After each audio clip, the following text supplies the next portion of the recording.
Para governador, o senhor falou aqui em vontade do povo respeitada, apoia um candidato, se o candidato perdeu, é a vontade do povo. E Lógico. disse também que o estresse, a tensão política prejudica os negócios do país, prejudica a população mais humilde, prejudica o país em essência, né? Sem Agora, dúvida. o ex-presidente Bolsonaro, ele instalou no Palácio do Planalto, nos 4 anos da presidência dele, uma usina de crises, fabricava crise do nada. O senhor mencionou a pandemia. A pandemia foi um transtorno permanente por conta das crises que o presidente fabricava. E agora nós estamos diante de uma investigação. O senhor há de ter visto um vídeo que foi exibido aí à farta, o presidente fazendo uma reunião com os seus ministros e estimulando os ministros a contestarem o processo eleitoral, como que, e lá o general Heleno dizendo, não, se for para virar a mesa, vamos virar a mesa antes mesmo da abertura das urnas. E há um depoimento recentemente prestado pelo então comandante do Exército, em que ele menciona que o presidente expôs a ele uma minuta de golpe a um delator, não é um inimigo, é o ex-ajudante de ordens do presidente, informando a Polícia Federal que houve essa trama golpista no governo. O senhor, como um democrata, não acha que contemporizar com isso é dar margem para que coisas assim se repitam? Não acho que é preciso, não acha que é preciso apurar e, na eventualidade de confirmar essa tramóia, punir os responsáveis? Bom, é o que eu disse, Josias. Eu acho que a lei vale para todos. Ela não pode ser seletiva. Tá? Quando acontece de um lado, tem a complacência. Quando acontece do outro, tem o rigor da lei. Então, o que eu imagino sempre, Josias, é trazer um momento onde as pessoas possam ter tranquilidade, ter paz. Se nós continuarmos desse jeito, eu não vejo resultado para o futuro desse país, certo? Vamos continuar sempre nessa situação que cada eleição não termina, aí tem o terceiro turno dura 3 anos, e fica-se essa situação toda. Então, punir, resolver, impedir as coisas, implantar-se a lei, eu acho mais do que correto, tá certo? Acho mais do que correto. Agora, essa tal dessa entrevista aí que falam, desse encontro que falam, a imprensa toda sempre documentou isso. Toda vez que entrevistava o presidente, eu falava tudo aqui, eu não vi nada de novo que ele falou ali dentro, que ele não falou abertamente o tempo todo, certo? Então, quer dizer, sinceramente, eu não entendi o que é que tem de novo ali naquela entrevista que ele não estivesse falando todo dia. Ele falou Não até era uma coisa. entrevista, né, Ele falou Guel? Não outra era uma coisa. entrevista, era uma Ele falou reunião do outra presidente da coisa. República com os seus Dentro do ministros palácio. dentro do palácio, e ele instando os seus ministros a contestarem as urnas. Estava lá o ministro da Defesa, o general Paulo Sérgio, dizendo que para ele o Tribunal Superior Eleitoral era um inimigo. Estava o chefe do Gabinete de Segurança Institucional falando em virar a mesa.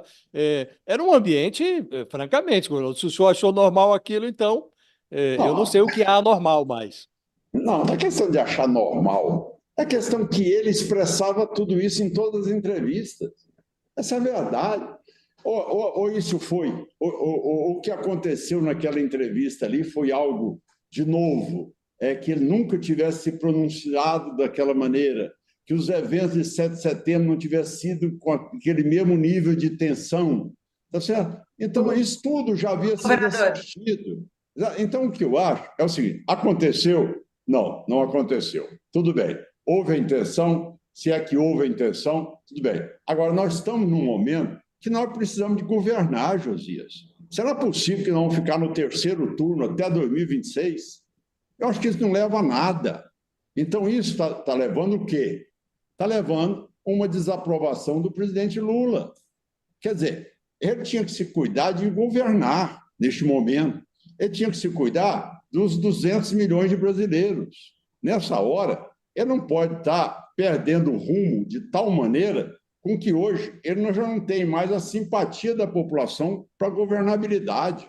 ele precisa se construir a governabilidade.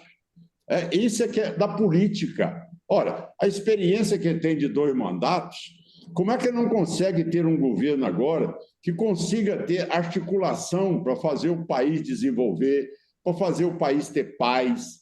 E desde quando nós vamos fomentando essa crise, levar alguma resposta para o cidadão comum que espera de nós, governantes, soluções para os problemas? É esse que eu falo.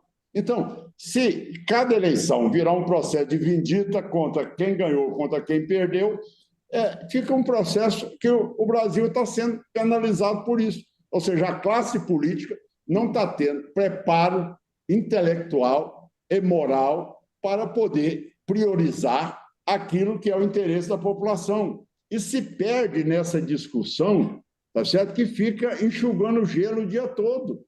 E esse é o processo que está vivendo o país hoje. Então, olha, tudo bem, aconteceu, está sendo julgado, está sendo apurado, tudo bem, mas vamos governar, vamos colocar o país nos rumos, vamos realmente ter mais moderação no nosso palavreado em entendimentos internacionais, vamos realmente ter mais cautela para não ter um país perdulário em que cada vez avança mais no bolso do cidadão, com a reforma tributária que vai nos expor à maior carga tributária do mundo, tá certo? Então, quer dizer, vamos cuidar para que o país tenha capacidade de crescer e melhorar as condições de vida das pessoas. Governador, o senhor coloca aí que o ex-presidente Jair Bolsonaro nessa reunião não fala muito diferente do que a gente ouvia ele falar ao longo dos seus 4 anos. E aí uma questão, quando o senhor coloca essa pacificação e coloca que, enfim, está sendo investigado, o ex-presidente, o senhor citou também aí 7 de setembro, o ex-presidente fez ataques contínuos ao STF, aos ministros do STF. Nessa manifestação da Paulista pediu, inclusive por conta das investigações, por orientação dos advogados também, de que não se atacasse os ministros do Supremo, mas, ao mesmo tempo, ainda há aí, por parte dos seus advogados, também reclamações em relação à conduta do ministro Alexandre de Moraes. Na sua avaliação, o ministro Alexandre de Moraes está correto e é preciso também que se pacifique essa relação com esse eleitorado do Bolsonaro em relação aos ataques ao Supremo? Lógico que precisa pacificar. Não se governa em queda de braço entre os poderes. É lógico. Eu, por exemplo, eu tenho atuado sempre nesse sentido. Eu não vejo isso aí vai trazer resultado bom para ninguém. Certo? Eu acho que isso é um atraso enorme. Eu acho que isso aí vai causar cada vez mais acirramento. Isso aí não vai consolidar uma democracia que o povo espera. Onde é que está? Você acha que o ministro Alexandre de Moraes vai prender o ex-presidente Jair Bolsonaro? Não cabe a mim, até porque, como médico que sou, eu não tenho essa formação jurídica, eu não vou entrar nessa discussão, nessa alçada jurídica, se vai ou se não vai. Eu sou muito refratário à tese do achismo, entendeu? Eu sou mais pragmático nas coisas. Eu trabalho no sentido de deixar o achismo de lado e ir para os fatos reais que nós temos no dia a dia, certo? Quer dizer, você tem hoje, tá certo, uma situação grave de dengue no Brasil, certo? Morrendo aí centenas de brasileiros neste momento, Yanomamis também morrendo, tá certo? Você tem uma situação hoje que ela é real na saúde. Você tem que entender que hoje a economia não está tão bem quanto se esperava. O Brasil cresce 2,9% do PIB nacional em decorrência de uma agricultura agropecuária que cresce 15,1%. O Brasil não cresceu quase nada no segundo semestre, só cresceu também um pouco da exportação das mineradoras. Então, você vê que o Brasil não está sendo competitivo internacionalmente, só com as nossas commodities, que nós já somos cada vez mais referência mundiais. O Brasil está tomado pela violência. Você tomar a opinião pública hoje e perguntar para a opinião pública, Carla, ora, você está preocupado com o julgamento aqui, do que está sendo feito hoje em relação a 8 de janeiro, ou com as facções criminosas que tomaram todas as penitenciárias do Brasil, exceto as de Goiás, e que hoje comandam os estados, a maior parte do território dos estados do Brasil? Hein? existe uma omissão completa no enfrentamento àquilo que realmente é a força mais estruturada no país, que são as facções. O Estado de São Paulo mostra 72 facções constituídas, avançando hoje o campo político, no judiciário, no executivo, no legislativo, no Ministério Público, em todas as áreas. Isto aí é que inquieta. Nós temos que viver a vida, Carla, a vida como ela é. A vida como ela é, o cidadão hoje que não vai para o ponto de ônibus porque eles tomam o celular dele. A mãe de família que não pode passear com o filho na praça. Ou seja, a pessoa que não pode sair de casa porque é assaltado. O filho que é drogado no colégio. Então, esta é a preocupação da população, cara.